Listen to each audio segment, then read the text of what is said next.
Good morning, folks. It's a beautiful day here in central Nebraska. Good morning, Kat. Kelly's home, so we're going to do some harvesting out in the garden that needs to get done. Come on along.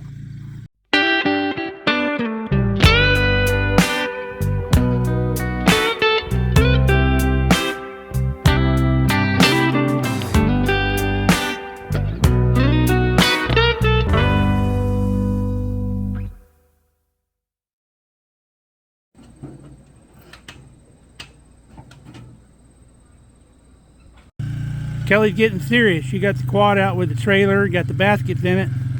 We're going to harvest a bunch of our squash. And then we can put this squash row to bed out here. So I'm going to stay here on the outside of the fence. Kelly's going to go in the garden. We got 2 inches of rain yesterday, so we're wondering how the soil is going to be to walk in out here. Is it pretty soft? Yeah, I mean, but it's got all the sand on top. Yeah. So she's going to hand me the squash over, and we'll put them here in the trailer, and the ones for the chickens we'll throw in there too. We've got some cantaloupe here, but they're maturing very weird after the hailstorm, so we don't know if those are going to be even worthy to keep a hold of. We've got some acorn squash. Some of them have got sunburnt because the leaves got knocked down, but some of them may be good.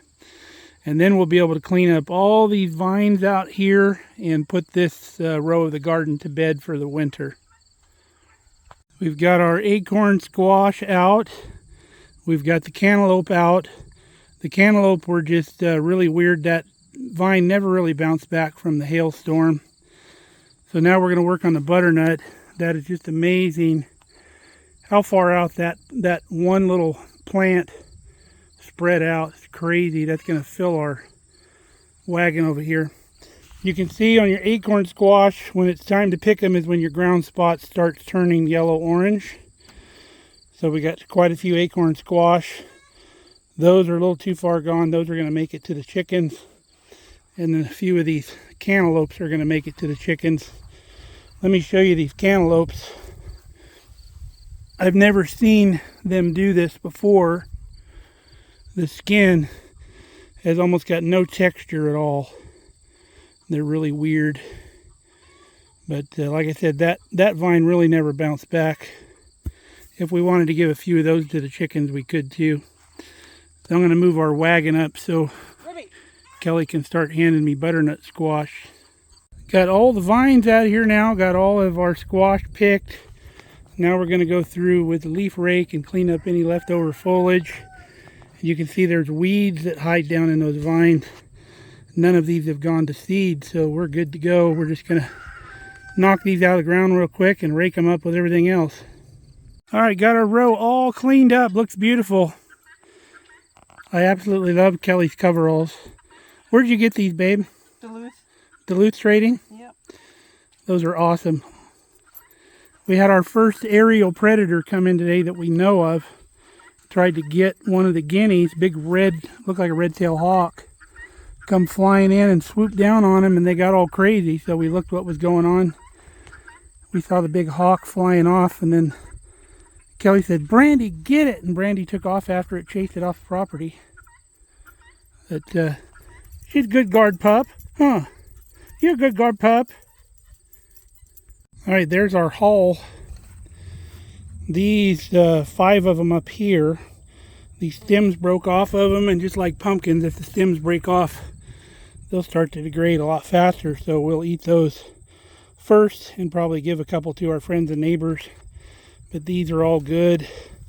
These on this side over here are chicken treats, and then we have our acorn squash back there. We're going to wipe all these down, get all the dirt off of them and everything, and then we'll get them stored in the root cellar. All of our vines we throw over the fence, and we put them out here in this grassy area, and then when they dry up out here, and when I bush hog it, it tears them all up.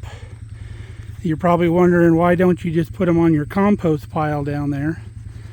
Well, one, these would need to be shredded up pretty good to compost down nicely where we wouldn't have viney stuff in our compost. And 2, if there's any diseases or bugs and stuff in those vines that we don't want in next year's garden, it won't be in the compost pile. And if you get them mixed into the compost pile and keep it mixed up, the heat in there would kill it. But there's always that chance to where if it's on the outer portion of the pile, it won't get hot enough.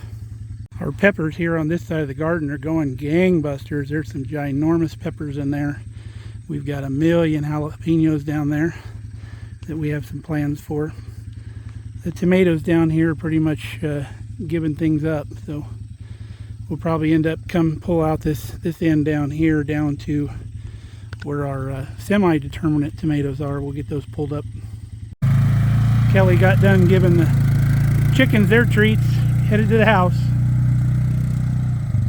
Kelly's clematis over here on the chicken coop is in full bloom now. And it is alive with my girls, my bees over here. I don't know if you can see them. But they are all over.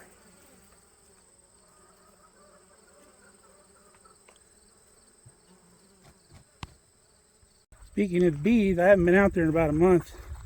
Should probably go look in on them.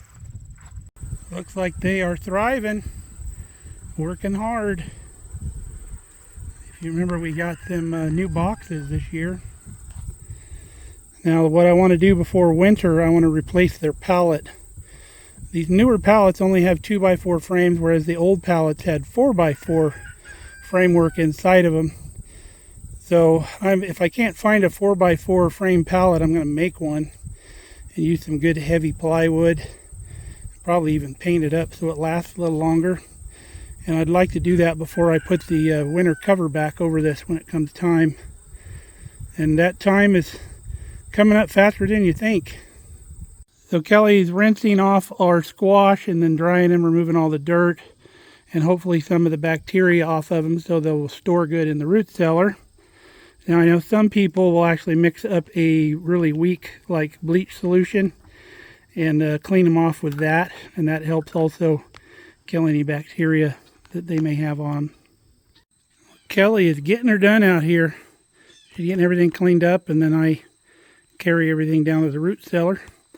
Once we get these 2 baskets full, we are at capacity down there. So whatever we have left, we'll give out to our neighbors and friends because they've been good to us this year. So we like to give back. Got all of our squash down here in the root cellar. We were already done with that bottom basket of onions, so we filled that up with acorn squash, and then have the rest of our acorn squash and all of our butternut squash. Got enough there for winter. Now these type of squash are known as winter squash because they store so well into the winter. They get a real hard skin on them. And these butternut squash, I don't know about the acorns, but we'll still have butternut squash down here in the root cellar when we start planting the garden again next year. So they keep really well in a nice, cool, dry environment. Now you want to go through about once a month and physically look at all your squash and anything that's showing any soft spots or anything like that. Pull them out, trim them up, cook them, or discard them, give them to the chickens or whatever. You don't want that rot to spread to your other ones in the same bin. We pretty much put all these squash in a single layer on all those containers, so there's no pressure pushing down on the other squash from the ones above. So they'll store real nicely down here. Now, if you've never had butternut squash, I bake them in the oven and slice them long ways, pull all the seeds out like you would the pumpkin, scrape all the stringy stuff out, and I bake them. I don't even peel them. I bake them in the oven at 350 degrees for around an hour and a half, depending on the size of the squash. And then butter, brown sugar, fantastic. You can also make pies with these, like a pumpkin pie. Some of you probably don't know that a lot of your commercial made pumpkin pies are actually made with squash. Well, I about wore my wife out working in the garden. So I'm going to take her into town and we're going to get some lunch. We'll take the pups with us, go for a little ride. Hope you enjoyed coming along for our little harvest video. So until next time, stay safe, stay healthy. We love you guys. Thanks for watching.